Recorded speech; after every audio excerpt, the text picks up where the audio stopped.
Can you hear us good, Brandon?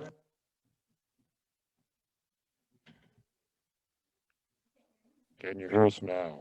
Yeah, I can hear you. I was just on mute. There you go. Okay, we can hear you good. Out. Okay.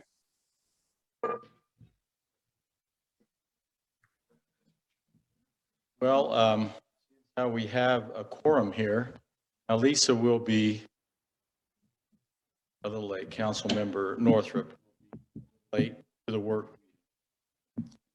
I did hear from her, so should be here in not too many minutes. But so to start, Brandon, maybe we could just turn the first part of this work meeting. We had a question, on our last council. Maybe you could kind of brief us a little bit on what as far as our communications with some developers as it pertains to going through our legal counsel, and maybe just kind of share a little bit of that with us. And that, okay. Yeah, sure. So I think probably the main one is that Eagle Estates one, and we've gotten a few communications over the past few months from an attorney for the developer. The first one, and if I had it in front of me, I'd be able to give you the exact dates on these, but the first one was several months ago, and we got a communication from an attorney. And it's kind of interesting. I was talking to Reed about this yesterday. A lot of times developers, I think, will go and they'll retain an attorney and they'll tell them, the city's being impossible to work with or difficult to deal with, and I need you to go after them and send them a letter. And so there's a provision in the Utah code that says if a developer, a developer is ready to have a land use decision given, and he's done everything he needs to, the city or the county or the state, any public entity, has 45 days to make a final decision on that. And so most of the time when I see these letters come in from attorneys, they cite that statute. The problem with that is most of the time I find that they're citing the statute when their own client is not actually prepared for the city to make a final decision, if that makes sense. And most of the time with the subdivisions, what we see is, as you guys know, there's a long list of things that developers need to complete before they should even go on to a planning commission agenda, let alone get up to the city council for a final decision. And so, we're obviously talking about the will serve letters and making sure that everything's right on the plat, working with our engineer. So all those things. So most of the time when I get those letters, first thing I do is reach out to the city staff and try to find out what's going on, because 100% of the time, in my experience, these developments are not ready to have a final decision being made.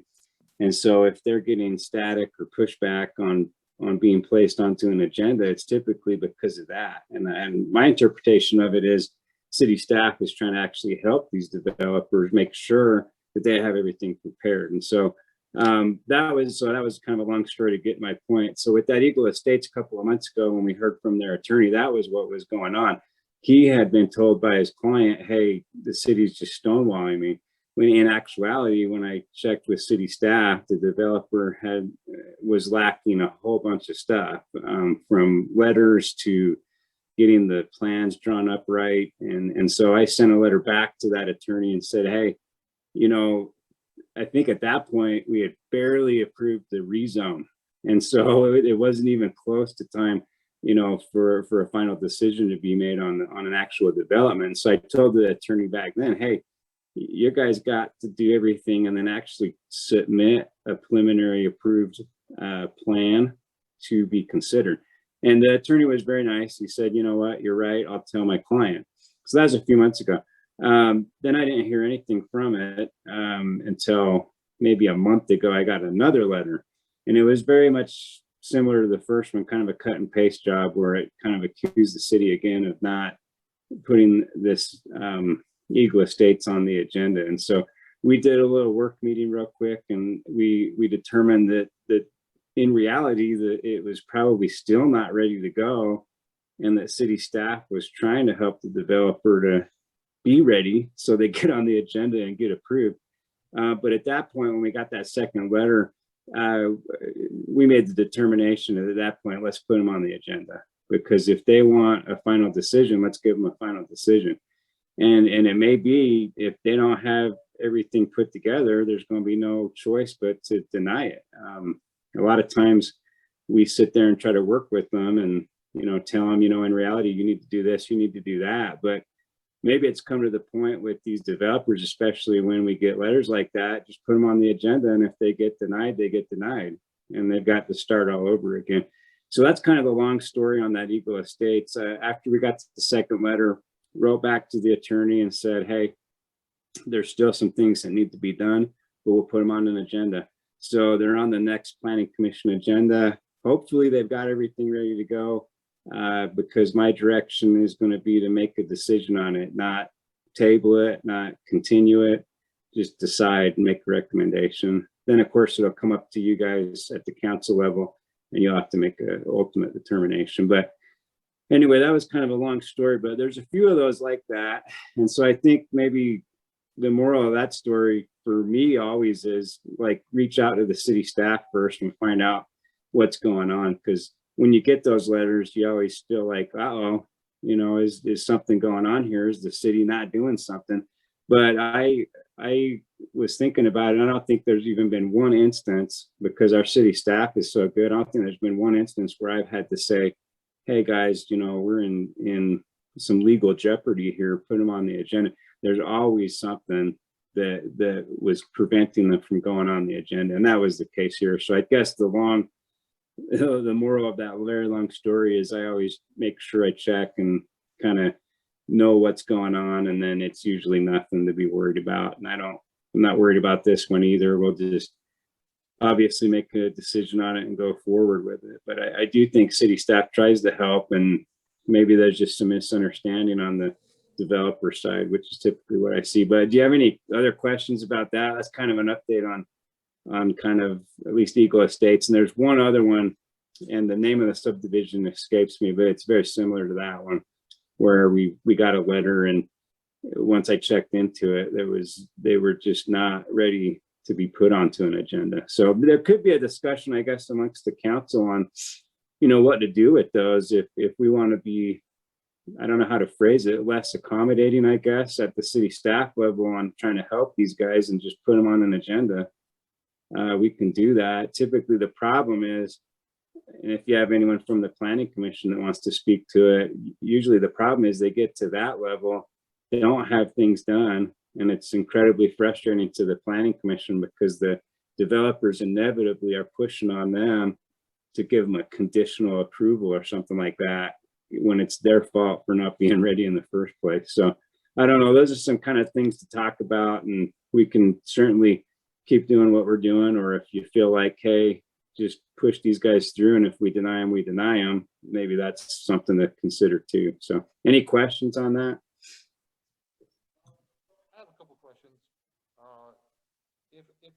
If a developer reaches out to me as a councilman, what is the ability I have to talk to them about their plan? What should I be talking to them with about their plan? I've had different people reach out, not just developers, but hey, can we sit down and talk about X, Y, Z? And I'm just not sure what the right move is as far as meeting with people and discussing things. It seems like we should be listening to the input given to us by, citizens and or people that are doing business in our town. What's the recommendation on stuff like that, especially once, and to even take that further, once someone is talking about any type of litigation. In the business world, if somebody threatens me with litigation and I'm a principal in my company, I tell them, it was nice to talk to you, I'll no longer be talking to you, talk to my attorney.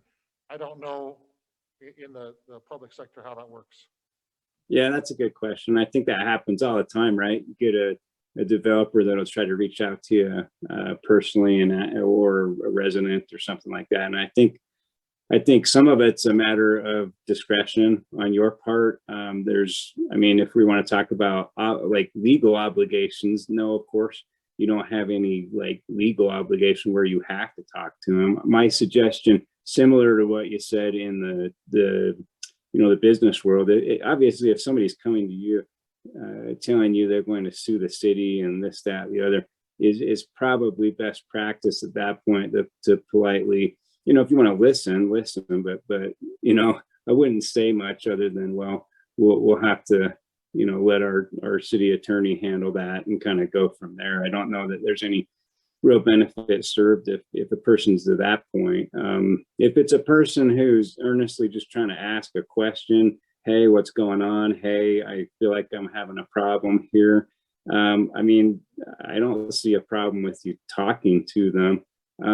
I guess my suggestion would be similar to what I was saying when I always, go and check with city staffers before I really say anything back. That's probably a good practice for you guys too, just because you may want to understand everything from the city side too before you kind of really get into it with them. So that could be one option if someone comes to you and says, hey, I'm concerned about this development and this isn't happening right or whatever. Obviously you could listen to the concern, and that's, I believe, part of your job there as a person on the council. But as far as engaging anymore with, what ought to be happening or this should be happening, at that point, my suggestion would be to check with city staff, try to find out more about it, and then you could at least know what's going on there. I guess the only other thing to avoid is probably a lot more listening than it is talking in those situations. I would avoid, and this probably is obvious, but making any promises of what will happen or anything like that, because you just don't want to be caught in some situation where a developer says, well, you know what, that council member said this and now it's not happening. We want to avoid that, but certainly listening to somebody's concern is fine, and then checking into it with the city. But again, if they threaten litigation or anything like that, I would suggest you don't engage too much more other than this, maybe just listen to them and say, yeah, I understand. But at that point, they're probably needing to have their attorney contact us or something along those lines. So it's kind of and it's hard to give a one size fits all answer to that, but I would just be cautious, saying anything before checking back with the city, because it's amazing what I find out, when I hear something sometimes from people, you start thinking, wow, we dropped the ball on this, but then when you check, it all makes sense. And so then you're able to respond better. So I don't know, hopefully that helps. It's kind of a discretion on your part. Obviously with the open meetings thing, you can't have three of you obviously talking to anybody outside of a meeting, but one of you, it doesn't violate any laws that way or anything like that. You just have to be a little careful. The other thing I see come up, I guess my last point is, another reason to kind of check in and make sure you have all the facts is that, I'll see in these letters, a lot of times they'll cite discussions that somebody had with a council member or something like that. And so, I want to avoid any kind of misinformation going out there too. So anyway, hopefully that helps. Okay. Anybody have any other questions for Brandon? Okay, thank you, Brandon. I think that's really good. Okay, no problem. The second thing I just wanted to bring up in our work meeting here is a question brought up about some complaints on animals that were being slaughtered out on 900 West. So our ordinance officer did go out, and no one was there at the time they went out, but they took a lot of pictures, of what the area was like, and then they posted this notice to them. And then they followed up with that the next day, and these had all been taken down. So I think it's just a matter of, we had the understanding that this was not going to go on past the March, and where it did, that's when we got our ordinance officer involved. And so any of you want to look at this, or that's what was posted out there, put in a plastic sleeve. So I was pretty sure it had, well, there were a few of them. put out there. So I'm pretty sure they had to have been taken down. So that's where we are on I that. drove by the other day.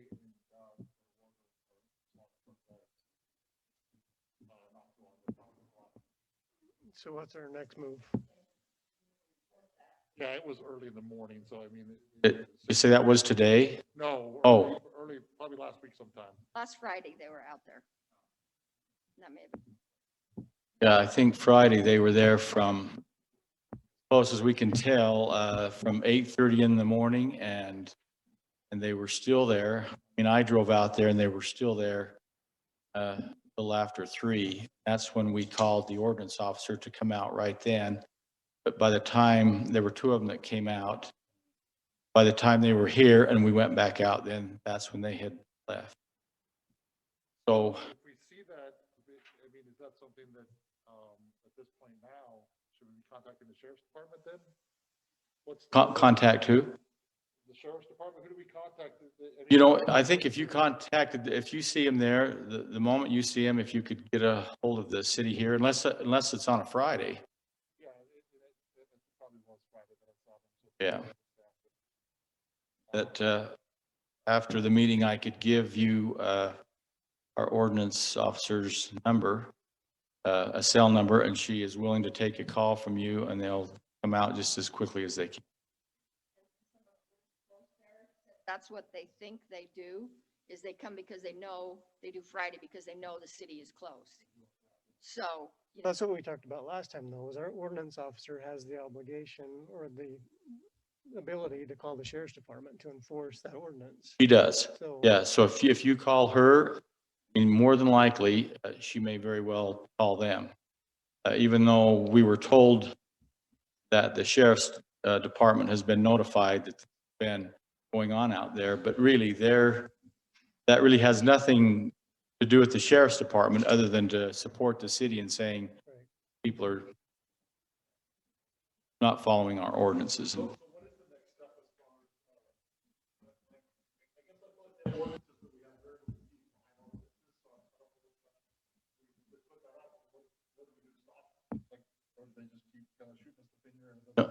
no, I don't. I think Brandon, you could help us out with that. I think we can file something against them as a city if someone's doing something that's illegal. That, Yeah, we could, I mean, there's a few ways to do it. The best way is to get somebody, whether it's the ordinance officer or somebody to write up what's happening. And then we can definitely go after them and charge them in the justice court.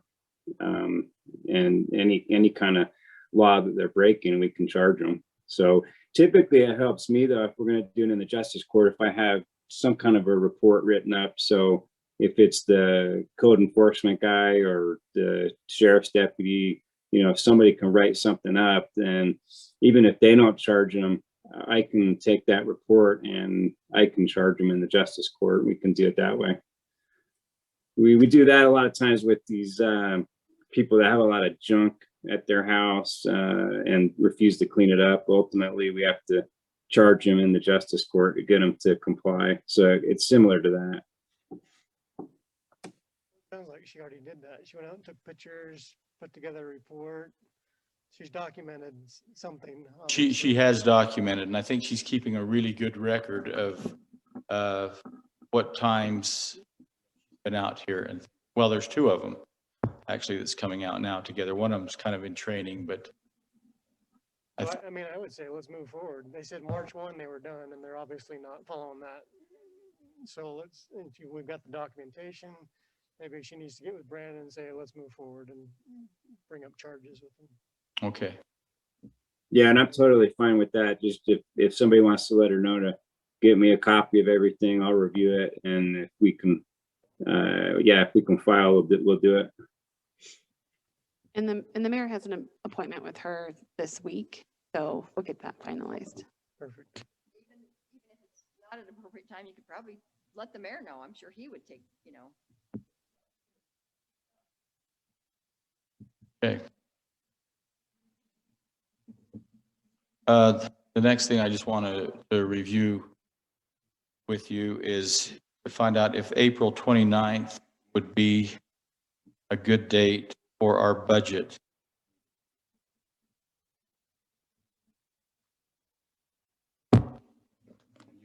You can kind of check that, and if that works out, we'll just kind of schedule that date for that meeting, and that's 7 o'clock, right, Shauna? We would just start.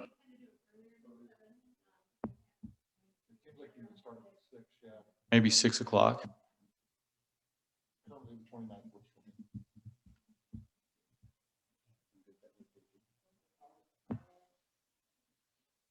Yeah, our budget meeting, how I noted it.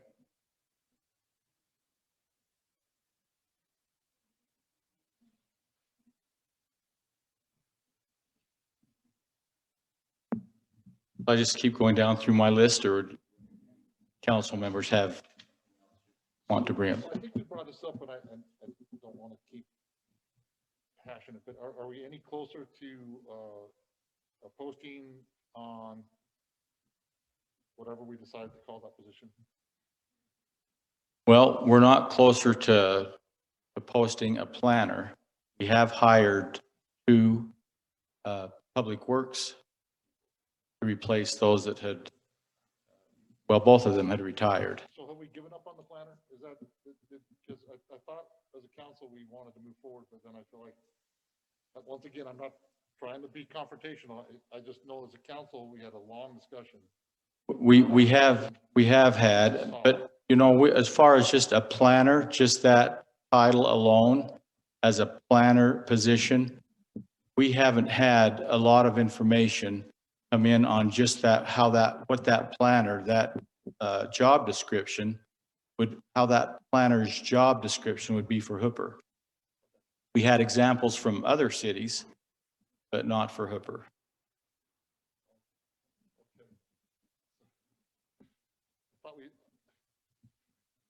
I thought we asked for that job description to be put together and for that posting to be done. We have a job description written if you want to come in and review that. I'd like to post it, or we talked about defunding that position, and then I know there are several council members that spoke up on the fact that that position is valuable. And so that's where we left it at that moment. If we read back through the minutes, I'm pretty sure we said, I'm sure it was Councilman Hill, there was a big advocate saying the position is obviously necessary. We should move forward with getting this position rolling. And I've let it go for 2 or 3 meetings because I don't want to be that guy. But I kind of feel like I'm being snubbed, or the council as a whole is being snubbed by our recommendation to the mayor. And I think there needs to be some accountability, Mayor. Well, there is accountability.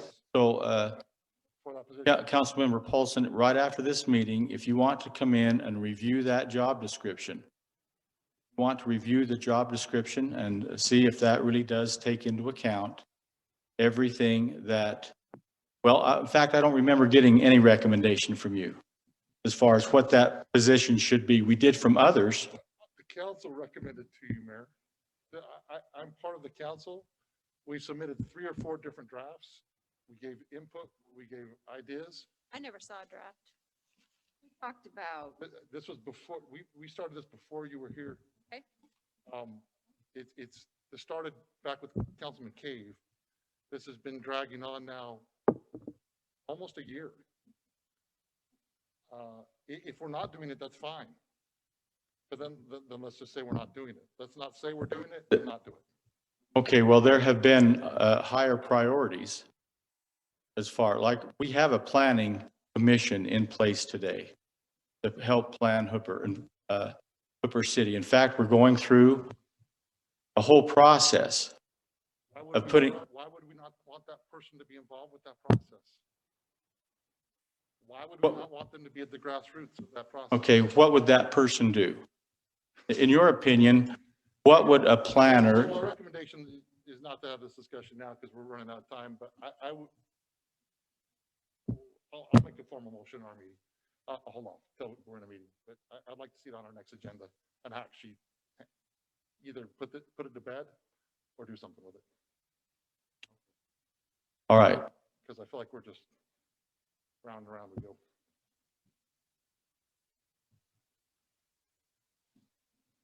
Okay, any other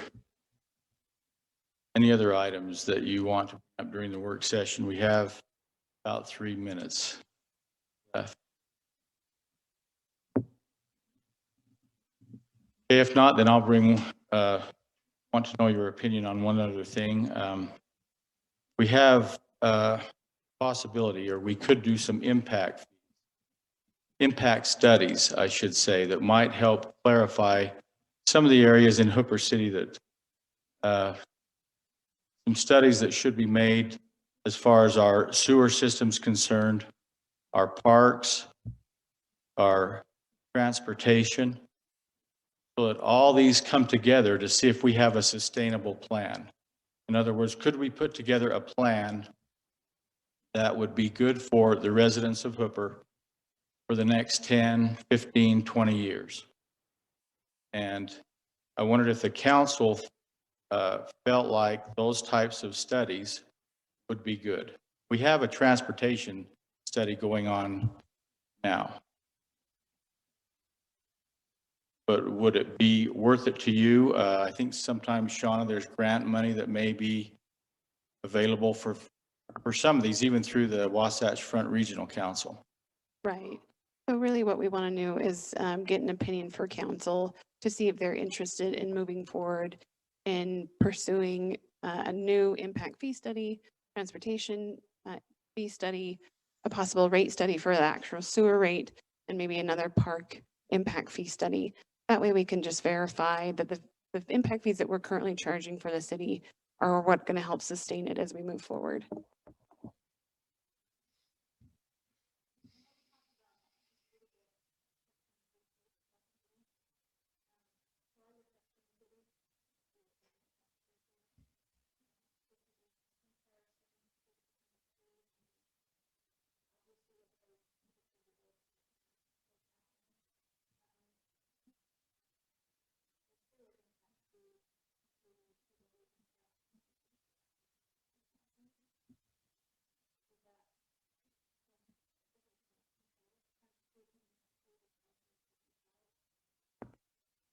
You wouldn't want to necessarily compare because the impact fee studies are based solely on your system and your circumstances. So and that's what the study does. It does create an independent study to let the city know if our impact fees are where they need to be, if they need to be lowered, or if they need to be increased. And that's why I was looking at, it was like, how are ours right now? And we don't have control for, we don't have control for Central Weber. Yeah. They do their own studies and we just, Right, we take that fee and pass it on. okay. I was just making sure, it's like, I wanted to see what somebody else was doing, just to see how we set up next to them. But I know that we are different. So. Yeah, and those fees are regulated pretty heavily by the state. So it would need to be a professional study and that's what dictates the fees that we charge. Does the study, I'm assuming it costs the city money to have? It does. Yeah, it does. But I think if we have grants coming or able to pay for that, then Right. absolutely we move forward with it. Yeah. I would agree with that. If we And can that's find just like money- where we'll start to research this for you. So as we move into this next budget year, we can allocate that appropriately. Yeah. Definitely time. They are time consuming. So that's why we're just trying to see if it's something you're interested in and we'll put in that research. If not, we'll just move forward.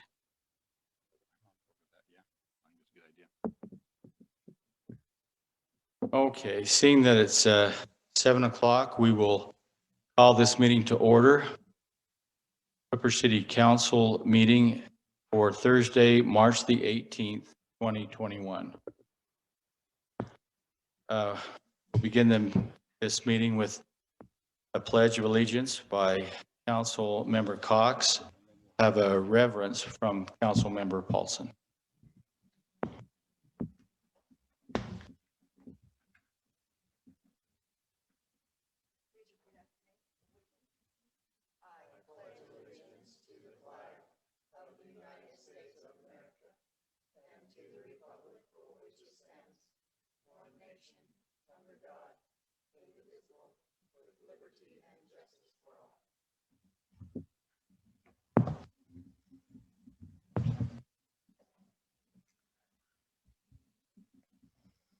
dear kind Heavenly Father, we come before this evening as a city council and as citizens of Hooper and ask you to bless us as we discuss the needs of the citizens and of our community, that we might be able to come up with ideas and solutions that might make our town prosperous, and that we might be able to make it a safe and happy place for people to live. We're grateful for the moisture that we've been receiving, and ask you to continue to provide us with the moisture that we may need for our agriculture and for other things this summer. We're grateful for the many bounteous blessings we have, and ask you for continued blessings upon those facing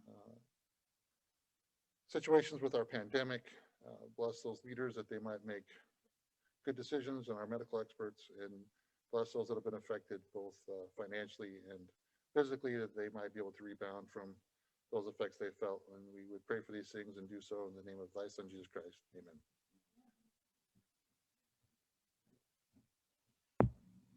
Okay, first on the agenda, we have kind of a special occurrence. We have Colleen, pronounce that Mulvey, is present to, she is the president of the Utah Municipal Clerks Association, and we are glad that you're here to make a special presentation to Shauna. So if you would just like to come up, pulpit, and maybe you'd want to share with us a few ideas about this award. Yes, I'd be more than happy to. And I thank you, Mayor and Council, for your time and for this opportunity that we get to recognize Jana. Like you said, we represent the Utah Municipal Clerks Association, and we're also partnering with International Institute of Municipal. That's like our mothership. They have a certification program. We also have an amazing relationship with SUU down in Cedar City, and they offer our educational programs as well. And I'm going to tell you a little bit about this, what Shauna has earned by being its clerk. That takes anywhere from 3 to 4 to 5 years. It just depends on how gung-ho you are and how much time you can put into it. And once again, thank you for being so supportive of education. Important for up in this professional world that's constant.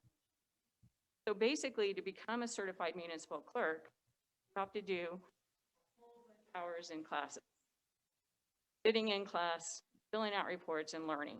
So it takes education points and 50 what they call being on committees or working as a clerk. And that translates into about hours.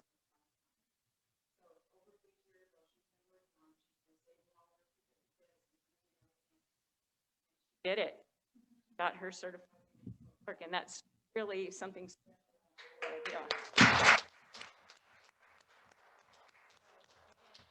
It's no easy feat, a lot of patience, but it really helps have a network of our, not only in our state, but our region, also international. So member of this, so proud of her, proud of you, giving her our privilege tonight to recognize her.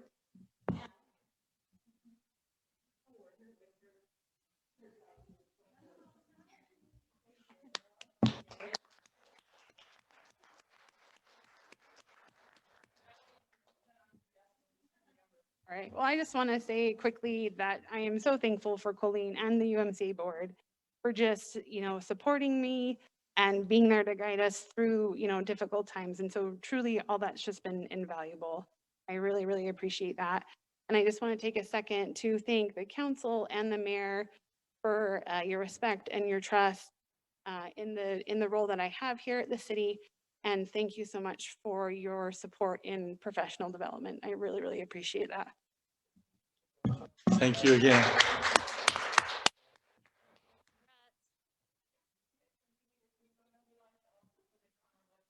Sure.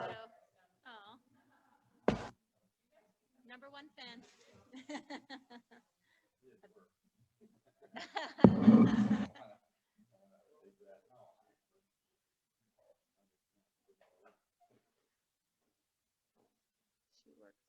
crazy.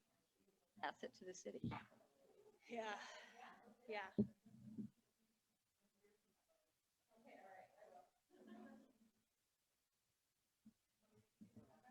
Oh, you guys are in the picture. At least stand up. Yeah. Don't be shy.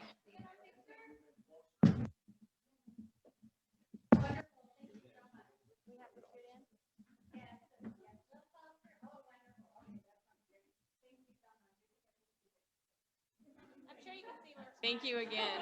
Yeah, exactly. You can see her That's eyes. my biggest smile. I hope you got it.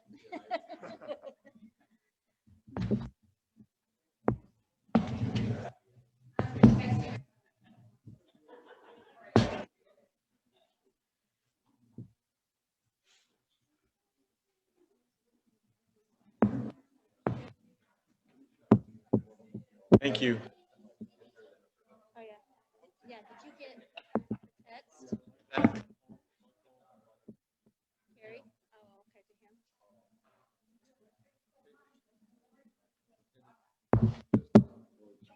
Yeah. Right, that's what I thought. Okay. Cause I was like, And then there was one. Well, thank you, Shauna, for all your hard work. We really do appreciate that. awesome. Yeah, it is. Okay, at this point on the agenda, we'll just ask each member of the council if you have any conflicts of interest, of anything that's on the agenda, and if so, if you need to disclose them at this time. Okay, seeing none. Okay, if each of you have had a chance to review our council meeting from March the 4th, 2021, reviewed those. If you see any amendments that need to be made or corrections, Everybody got the updated draft, E- correct? everyone I'm has. clearly a professional. Ironic for today, right? So if you don't see any, we would entertain a motion to approve March 4th minutes from our.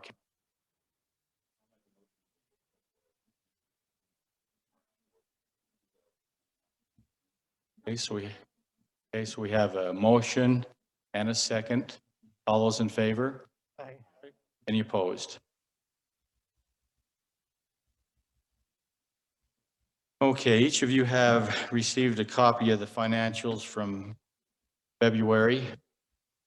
Do you have any questions about those?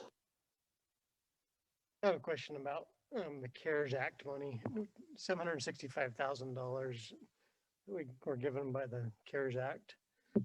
According to our financial statement, we haven't spent any of that money.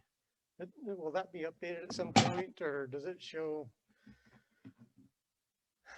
I don't know. Was that the total? Because we did actually spend. Well, let me state that a little different. We sent the money to the county, and the county did spend some of that money back, some of our residents here. And that was about $57,000. And it came back to Hooper City. Now, we did spend some of that money. Really should show on some of the updates we have here. All this equipment. That's right, the equipment and. But yeah, we didn't spend a ton like we had discussed. I think we did a water fountain, some more sanitizable chairs, and then masks and cleaning supplies for city staff, especially public works, and some additional tables to help with social distancing, and then the equipment that you see here. So most of it did go over to the county. And then I think if it's not reflected here, it'll be reflected in a journal entry that will come just like at a later date, and especially when we go to amend the budget. So where we've only spent 57,000, or the county spent 57,000, we've spent a drop in the bucket here. Right. Does all that money go away? Does the county give it back? What happens to the 700,000 we don't spend? Well, the county spent it. Yeah, It's gone. Yeah. because Yeah, I it's got an gone. email. I reached out to the county. The 50,000 was the only, So we, out of that, only 50,000 came back to our community. so they spent Right. our money in other places. Right, throughout which the I was county. afraid was gonna happen. Yeah. I knew that was gonna happen. Really fast. So it kind of backfired from what we talked about. Right. We knew it would.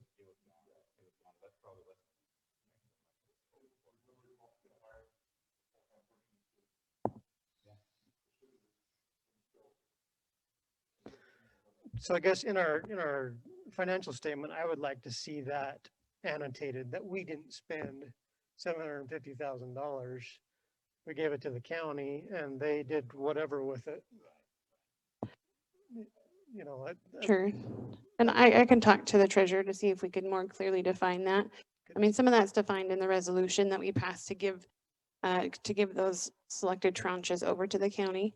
And I haven't seen the county, last I spoke to the county, they were going to give us a list of the people who in Hooper did benefit from that money.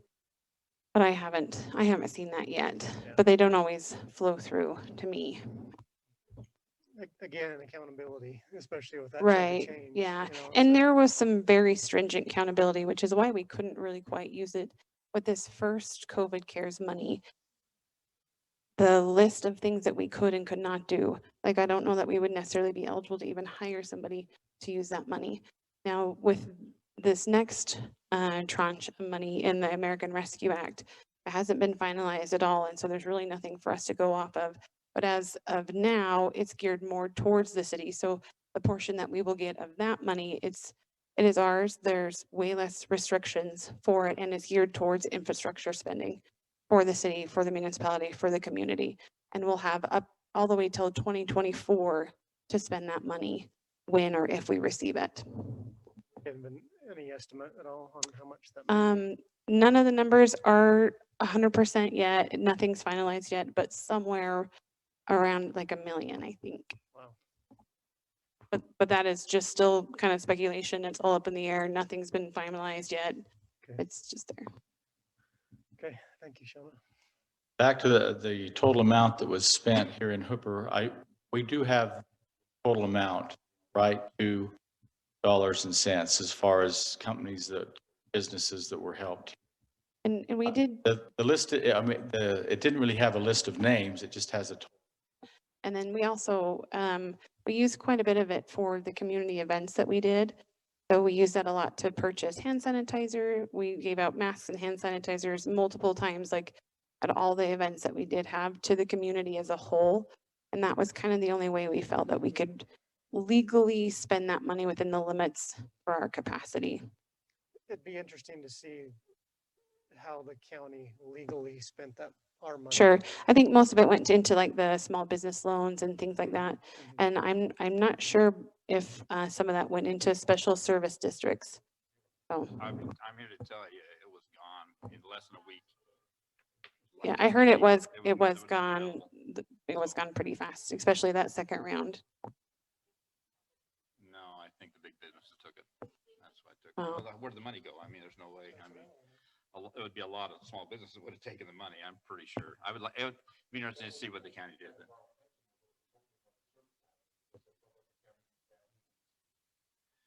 Well, it's whole county too, but there's a lot of people, a lot of hands grabbing.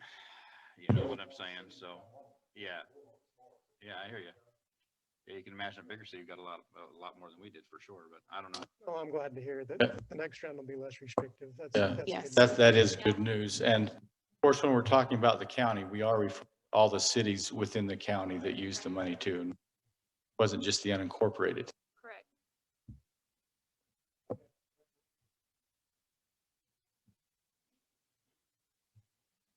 Okay, next on the agenda, we just have a part here for citizens' comments. I don't know if anyone has posted anything to you, Shauna. If not, yes, yeah, we have these comments that I think all of you have copies of.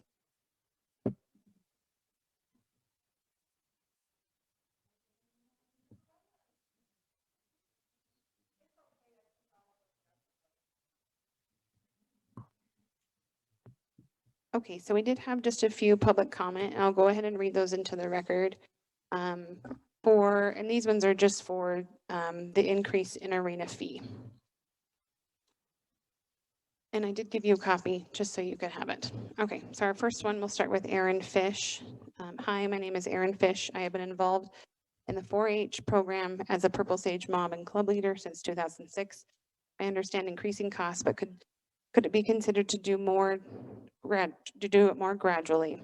4-H is a nonprofit organization, so we will need to increase our dues and show fees as well as cover these increases.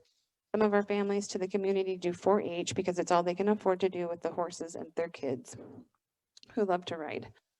What about a smaller increase and revisit yearly at a small increase, $5, $10 to cover pay or equipment costs with the cap that is proposed? Is giving the 4-H in the community time to adjust the increases as well. So her proposal is instead of the current $250 with one show and concession, proposed $325 with one show and concession. Concession debatable. Arena daily rental youth groups is currently $25. Proposed $100 plus $25 cleaning fee. This should cover pay for tractor.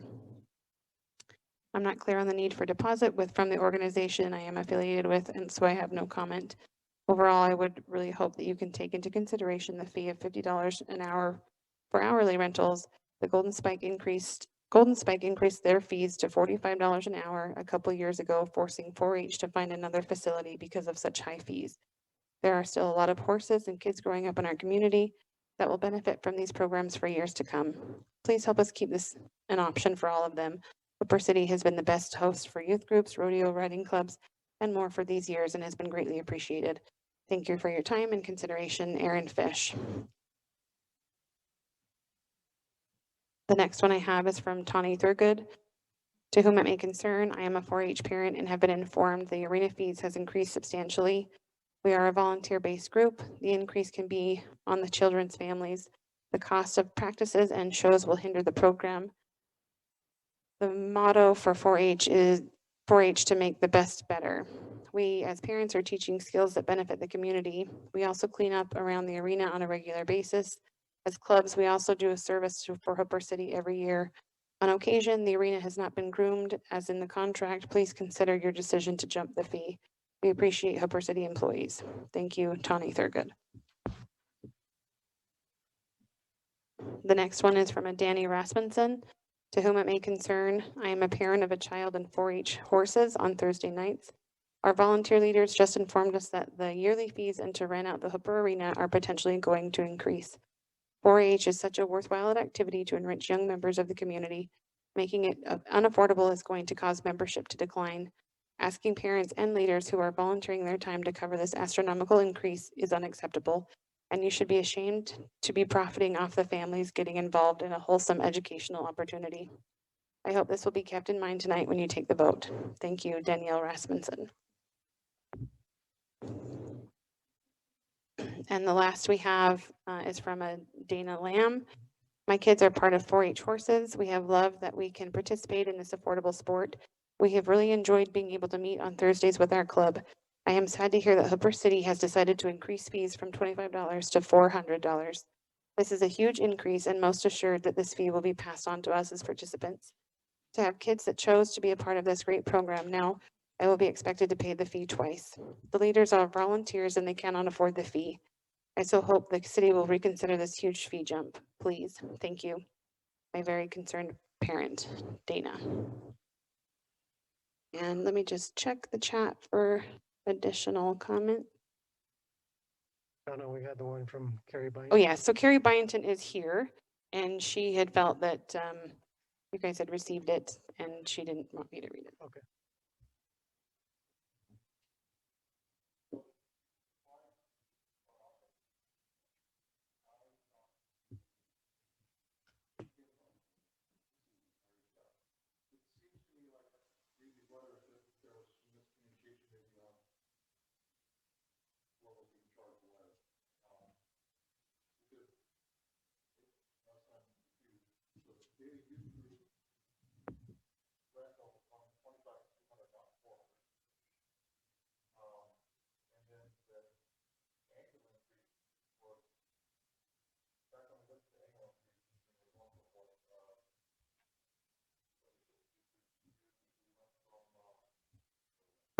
Approved youth groups were 250. The recommended increase was 325.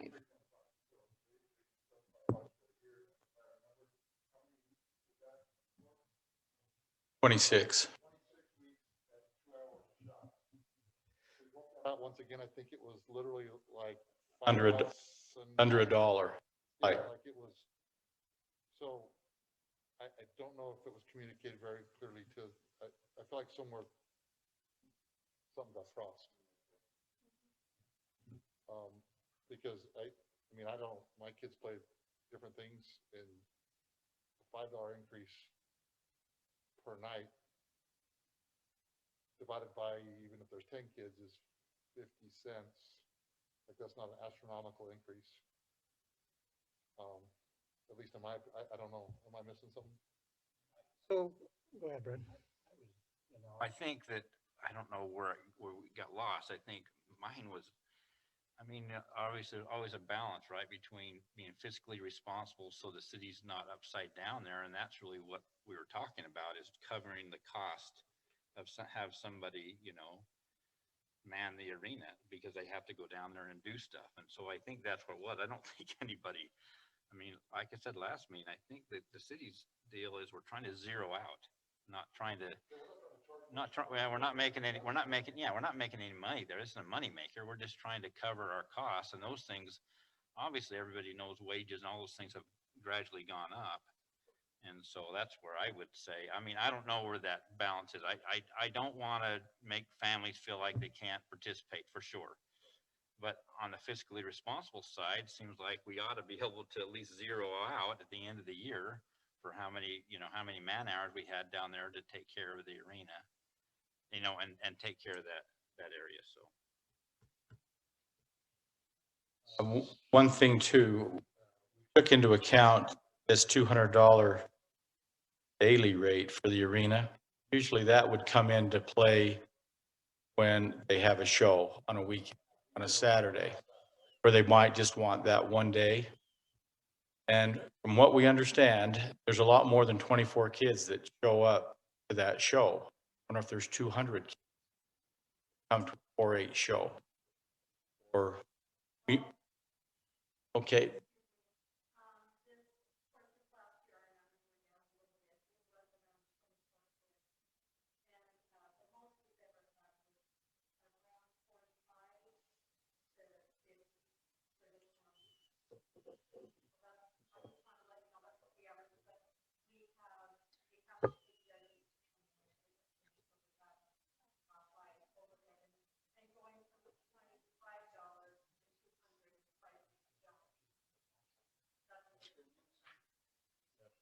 $25 a day, $100 a day. And I think, of course, as far as the number of people that were there, we understood it would be more than just hoopers 4-H participating.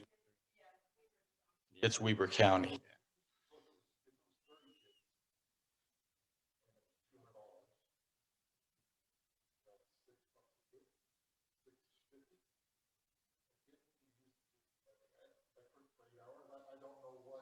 You can do for I that. don't know what my child, any sport that I play that we have to rent fields, or if they dance and they have a dance competition, like to play in a comp soccer tournament, right? It cost me $100, I think, to go to that tournament. Like, just one tournament for a weekend to play on a soccer field. So I mean, I don't think we're out of whack with what things cost, and really, we're not making money. We're paying for one staff member to be available on a day when they don't work. So we have to have someone on call. We have to have someone prepare the field, you know, the arena. And there are some hidden costs that we didn't really take into consideration too, and that is like we use culinary water to spray down the arena. We have to pay for that. We have to pay for water district for that water, as well as whatever spraying nozzles. There's just hidden costs that we didn't account for some of those things. Just took into what the obvious type fees that are.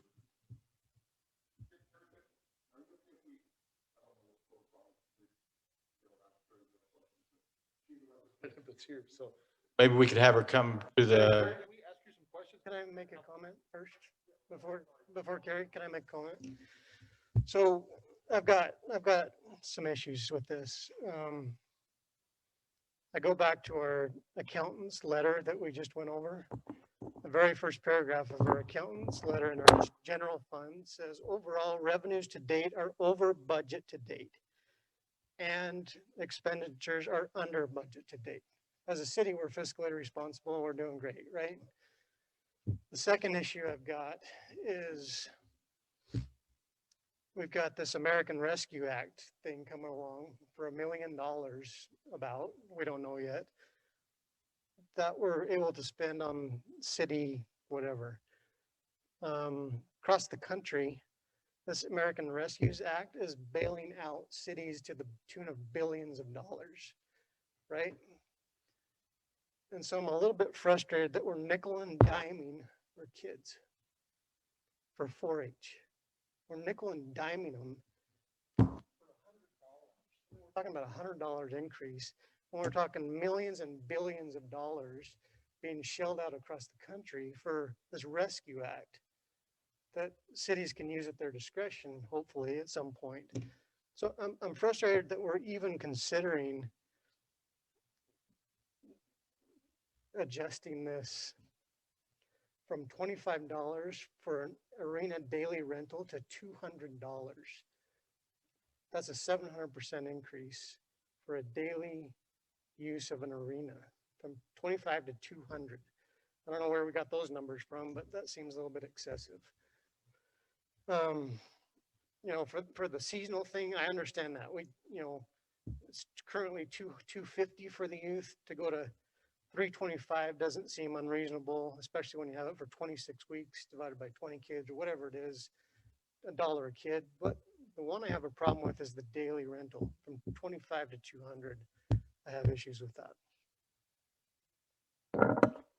I would like to say that at our 4-H shows, they would come and they would rake in the morning, and then they would water, and then we would water just once during the show, just because it just got so dusty. And we tried not to bother Hooper City. We felt like we did not overuse the facility. We felt like the children picked up all the garbage. We always left the place very clean, and we are very appreciative for what it has been in the past. I think most of the 4-H families, I was surprised there was a letter that said that they were ashamed. That lady, actually, her daughter just barely entered 4-H and they've never been to a show. I'm not ashamed at all. I'm proud of Hooper City and all that you have done. If we could have maybe a gradual increase or something, maybe meet halfway. There's not very many arenas we can go to anymore. There isn't enough parking and there is not very good facilities. Legacy has now shut down. As you may or may not know, Davis County kids are asking to come in. Maybe there could be a little bit different fee for out-of-county kids versus county kids. Of course, 4-H, junior posse, those type of things are just for the youth and building the youth. And we have a lot of children that are involved, and they're not involved in extracurricular activities other than horses. And so that's all that we would ask. Of course, we will comply with whatever you ask us to do. Thank you. Thank you. Just with your concern there, Ryan, just as an example, if I have to take my students over and rent the school for any rehearsal or such, I'm paying $20 an hour, Flat rate. flat, 20 an hour. Weber County School District. Yeah, to the school district. They don't need it. Their facilities, so they're just making money. But it's $20 an hour for each time. So if I'm there a good 3 or 4 hours, that's that, it's gonna start raking up to that higher fee. For publicly tax funded entity, we're paying a fee like that. Yeah. And so fees are high, but I don't know if we need to be like that increase. It might be too much. And How long how long has this $25 been in place? Is this since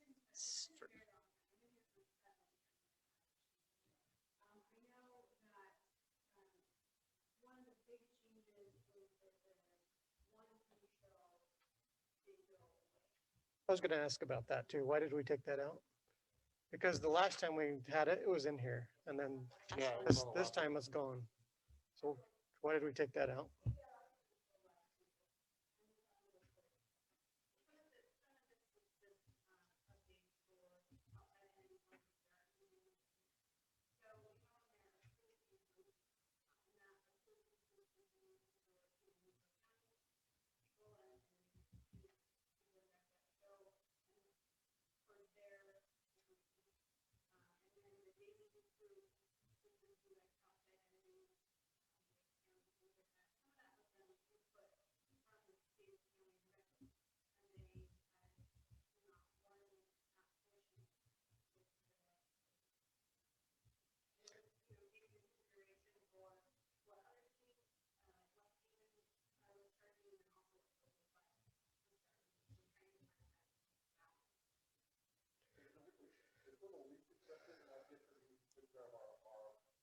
Our citizens, but if we're the least expensive game in town, then just like we have the complaint with the soccer fields, everyone's gonna come to that arena and that X's out our citizens.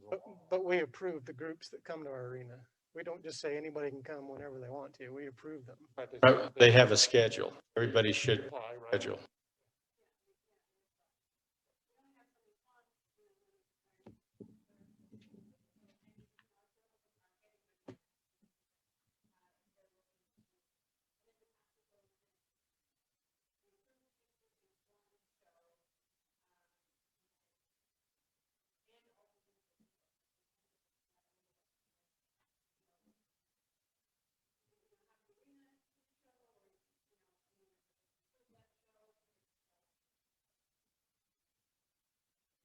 Harry, I have a comment.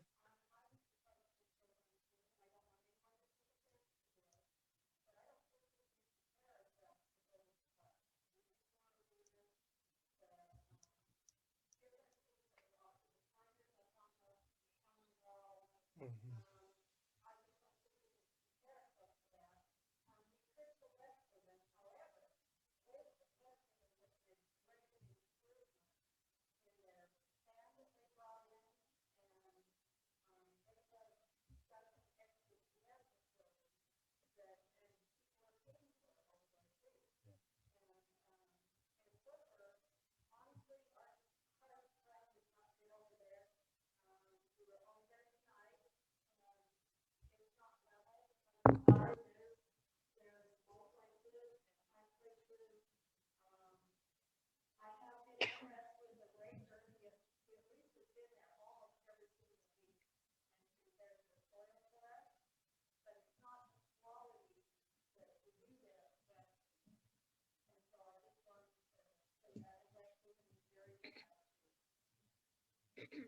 I was gonna say that too. I mean, it's apples, not apples to apples. It's apples to oranges, you know, Golden Spike, like you said.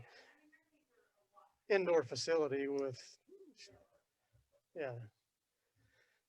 So anyway, I mean, if we want to raise it, that's one thing, but 700% off the bat, I think is excessive. Terry, what would you think a reasonable rate that 4-H would be okay with?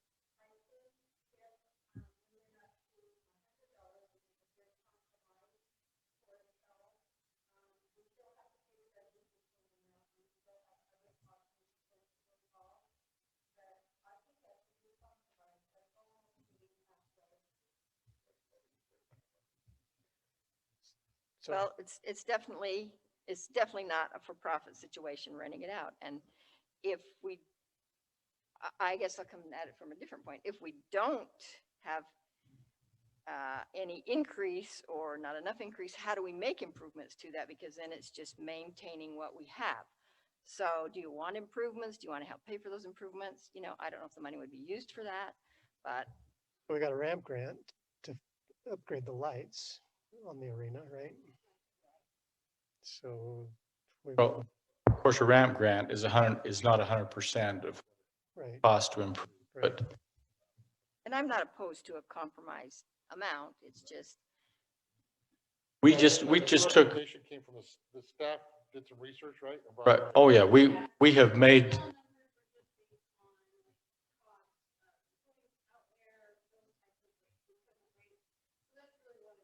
It,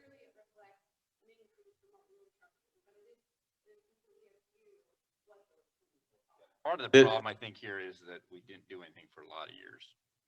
We probably should have, well, what I'm saying is that's part of the problem here is there's been no adjustment there for years.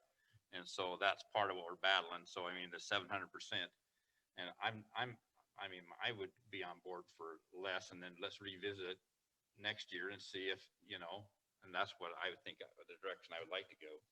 But I don't yeah, know. I think it just should be really clear that these numbers were not just pulled out of the air. We've made comparisons. We did go through amount of cost to Public Works. If they have to have an employee there, track. But So- that being said, it's kind of a moving target though, because last time we had some numbers, for example, arena daily rentals. We had 200 current, proposed 300 on line 2 and 3. And now it says 400 for daily rentals. So we talked about 300 and now all of a sudden it's 4. So the numbers have changed since we talked about it last time.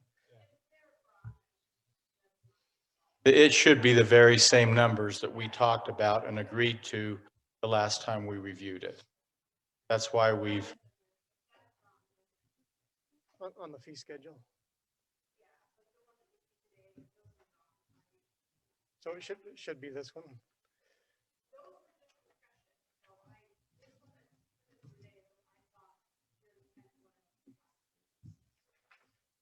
Okay.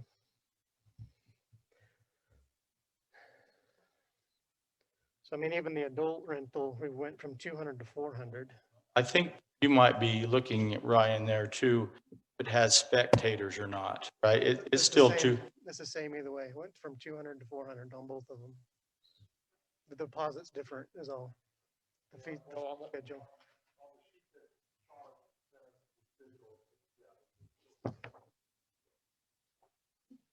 And are they both $100 deposit or $1,000? One is One's 1,000, 1,000, one is One's 100. 100 with spectators or without. So I think.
but then the youth is discounted down to 200.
So do we want to go through these line items as a council and say yay or nay, or suggest what we think they should be?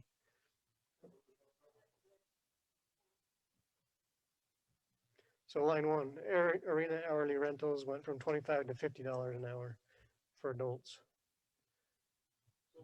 I had a question on that. I know we talked about this, but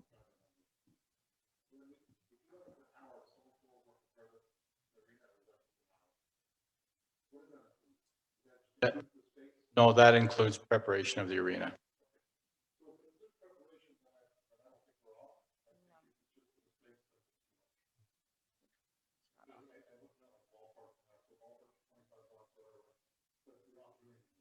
Right, and this would be for a scheduled time. This isn't just someone that shows up. This is for, ride for free right, that's right. up until the reserve times, yeah. I don't have a problem with that. Okay, so youth hourly rental is $25 an hour that we didn't have before. It was 50 actually before. Now it's 25 for the kids. Seemed to, for 4 hours or whatever, it's $100.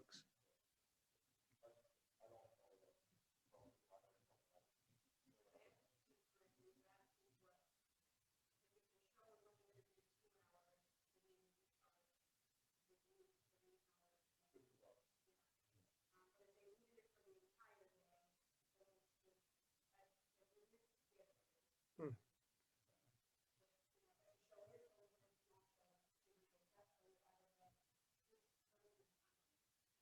Mhm. Okay. So down to arena daily rentals went from 200 to 400. It was 300 on the last schedule. So the second item down on the $25 an hour, Mhm. that okay, or Yeah, I think we're good with that.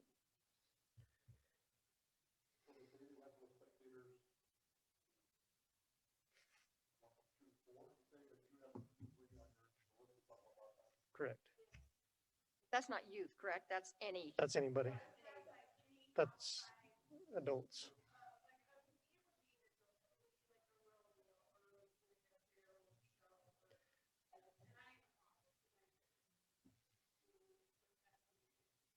So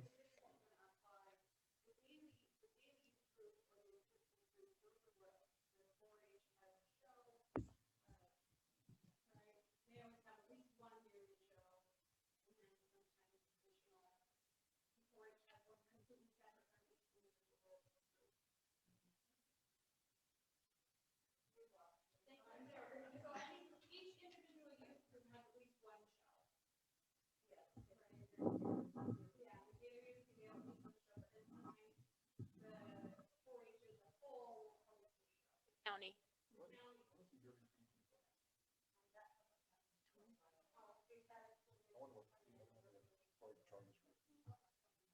and I think we kind of understood that, but in the event it did happen, right? Some of these, obviously, some of these will probably never be used. Don't have groups that would use them, but in the event did use it for 1 hour or two, A group coming to rent an arena for a day for rodeo or a day for whatever, I don't know why, I don't think $400 is out of whack. and it seems like most of the issue is with the children's, the youth price. Why don't we focus on that and I maybe, don't think the rest of it's. yeah. That's what makes any difference. I don't either. I just want to be clear because we had 300 last time and we have 400 this time. So I want to be clear with it. I think 4 is fine. Okay, so 400 on the next two is okay. Okay, so the daily youth group, daily arena rental from 25 to 200 as it's written right now. I would feel better with $100.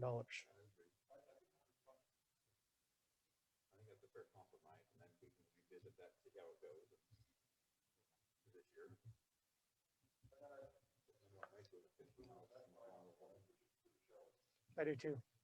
So the next one down, seasonal rentals, approved youth groups,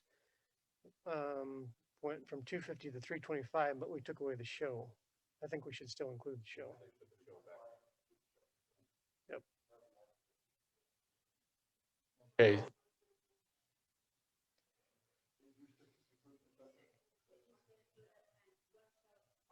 Why don't you Okay, do a and free show without concessions? so, Is and you that- realize that the show now is on a Saturday, right? So that's why there's an increase, because now we're having to pay. Well, I mean, I think the city's gonna subsidize a little bit of that. I think Nickels and dimes, right? Okay, Nickels and dimes.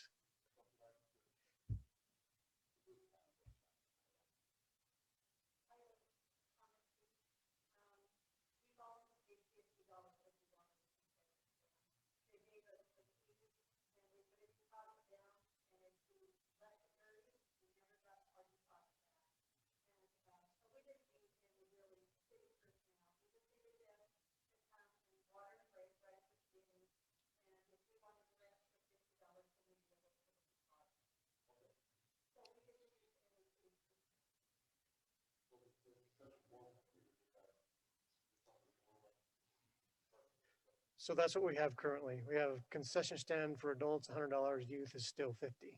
That's still current. When you say a free show, I'm totally ignorant on this. What Saturday. does- Right, so how many free Saturdays will that be? Just, okay, and how many groups are there?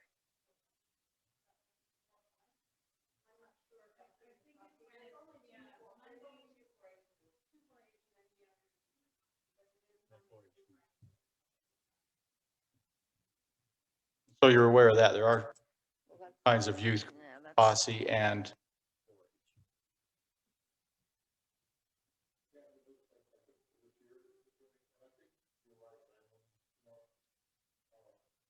we want to do what's right by the city, but at the same time, coming out of where we're coming out of, I think that we should probably be conservative, you know? And take care of the citizens when we can. We might not always be able to do this, right? But we're in a position where we can for a minute. Okay, and then the approved adult riding group seasonal rental went from 4 to 525. I think that those annual, I mean, and I'm, Seasonal rentals are, rental is extremely generous. I do too. And then the only thing other that changed was the arena restroom facilities. There used to be a no charge and now it's $25.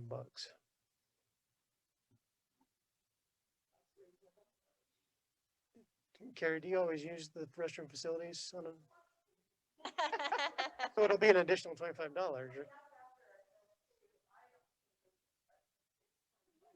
I don't either. That's scheduled. That's scheduled. But why would you not have the restroom facilities for an entire day? But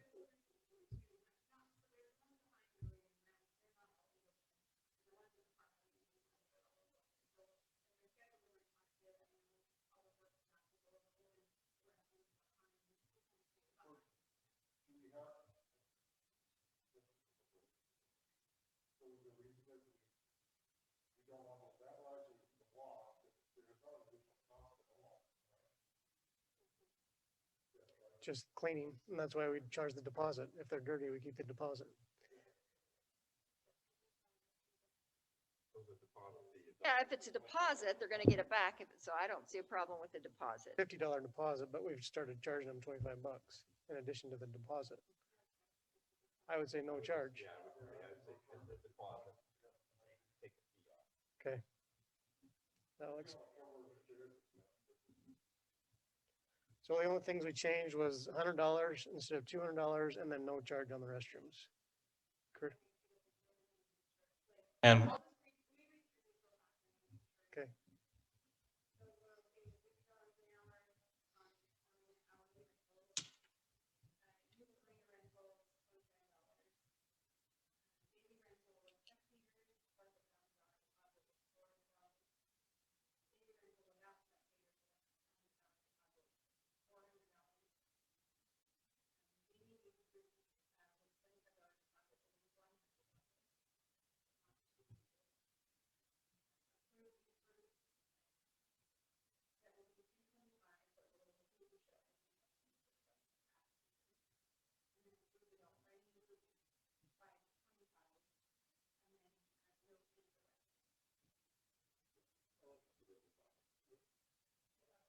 $50 deposit.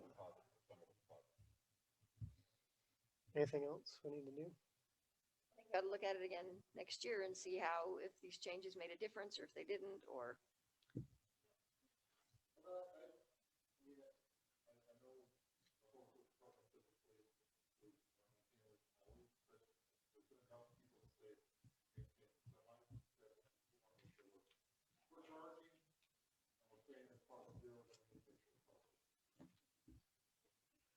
Well, it's even got on here, somewhere in the.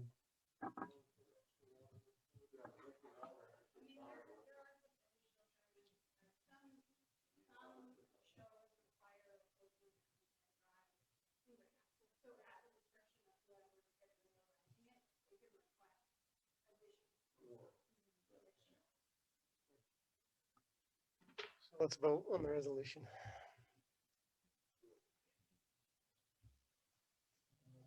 So this would, resolution number 2021-01. This will be a roll call vote.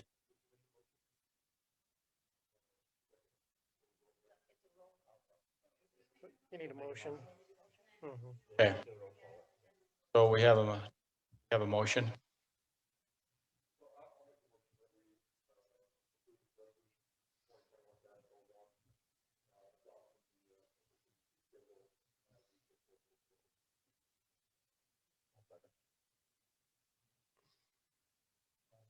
So have a motion, second, to adopt those fee schedules with the amended amounts. Been discussed tonight. All those in favor? Roll call. Okay, so I'll just go right down through the list here and then you can respond. Councilmember Cox, Yes. Councilmember Hill, Councilmember Osler, Councilmember Paulson, Councilmember Northrup. Yes. That was unanimous.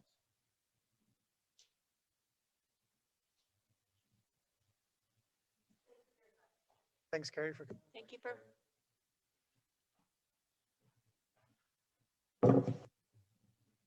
Okay, next on the agenda, we have approval of resolution R-2021-02.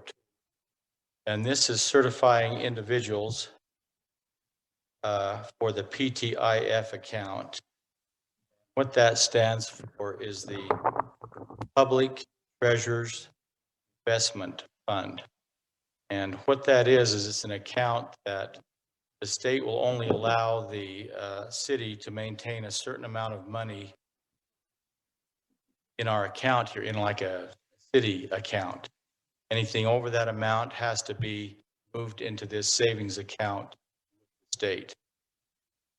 And so every once in a while, we have a change in the person that can authorize that movement of money from one account to another. And it used to be Julie, now moved, doesn't work as the secretary of the city anymore. She actually, or what's the name of our accountant group? Child and Richards. Child Richards. So now we have Nicole. And so what this does is a resolution that would allow the mayor designate a new person. There's a change to move that money into that account. It doesn't alter any of the approval process. Everything is just the same.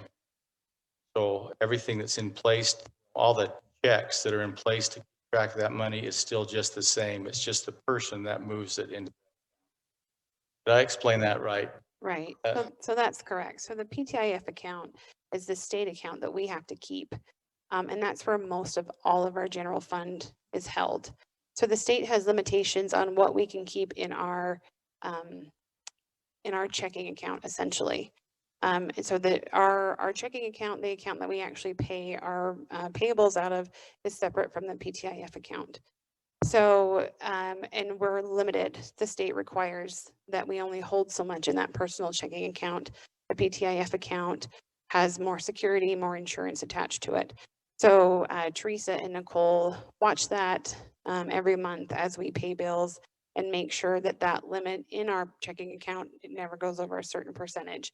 And so when it does, we transfer money into the PTIF account. So what this is this is something we've done always, and I think we've talked a little about how the state is changing audit procedures, and this is one of the things that they're changing. So they're requiring that this, it used to be just done kind of in-house, but now they're requiring it's done by a resolution. So when Julie retired and Nicole took that spot, we have to approve that through resolution before they'll authorize her to transfer that money. So the transfer of this money in no way takes away any of the controls we have for how the money is spent, because they're separate. So no money gets technically spent out of the PTIF account. It's spent out of our budget account. This is just transferring the money from checking to the PTIF account to keep us in the correct fund balance. Thanks for clarifying that. I was just gonna ask what we did before this resolution, but now it makes sense. Yeah, it's usually, it's just done in-house. And we always have the mayor on there, and we always have Nicole or our current treasurer. It's never been the mayor that actually makes that transition for the money. It's always done with the city finance, like Teresa and Nicole. Those are the controls that we take place, but we always put the mayor on there because we do have a third-party treasurer. So say she's gone for a minute or something and we need to move that money because we will be fined, then that they can do that. But there's never been a need for that ever. It was just a fail safe so we don't get fined.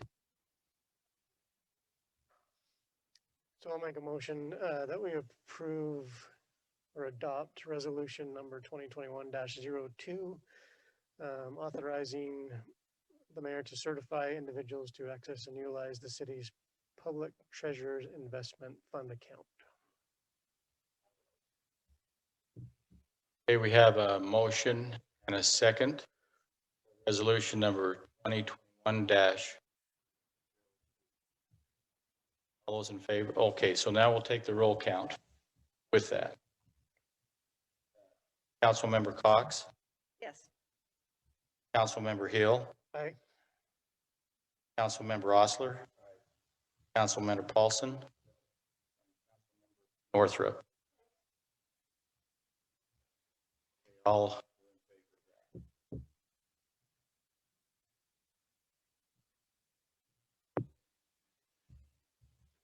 Okay, that completes all the items on the agenda. Now open this up for comment, and we have that have written in a comment. Donna, to you. Okay, seeing none, we'll close the citizens' comment. Entertain a motion. One thing I had was whoever set up the spring cleanup, Shauna, whoever did that, thank you. That was in the newsletter. Yeah. Yep. Put in there.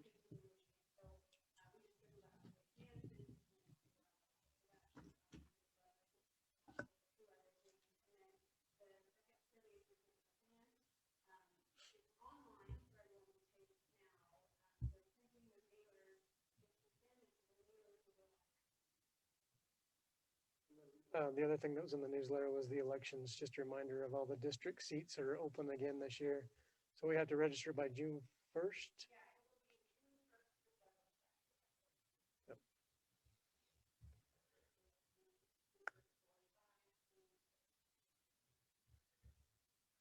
Thanks for that. I'll make a motion to adjourn. Here we have a motion and a second to adjourn. All those in Aye. motion carries.